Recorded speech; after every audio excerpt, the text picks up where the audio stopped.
മഴക്കാല യാത്രകളിൽ കാടും കാട്ടാറും നൽകുന്ന അനുഭവം അതൊന്ന് വേറെ തന്നെയാണ്. കുത്തിയൊലിച്ചിറങ്ങുന്ന വെള്ളച്ചാട്ടത്തിൻ്റെ അടുക്ക് മിക്ക യാത്രക്കാരും അങ്ങ് ദൂരെ നിന്ന് ആസ്വദിക്കുകയാണ് പതിവ്.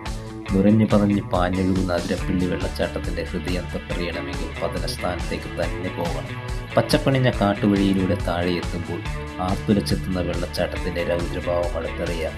പരസ്പരം പറയുന്നത് എന്താണെന്ന് തന്നെ മനസ്സിലാവാത്ത വിധത്തിലാണ് വെള്ളം പതിക്കുന്നത്. കാലവർഷം കനത്തതോടെ അതിരപ്പിള്ളി വെള്ളച്ചാട്ടത്തിൻ്റെ സൗന്ദര്യം ആസ്വദിക്കുവാൻ സഞ്ചാരികളുടെ ഒഴുക്കാണ്. ആർത്തുരച്ചു വരുന്ന വെള്ളച്ചാട്ടവും പച്ചപ്പിൻ്റെ ഭംഗി നുകർന്നുകൊണ്ടുള്ള യാത്രയും ഏതൊരാളുടെയും മനം കവരും.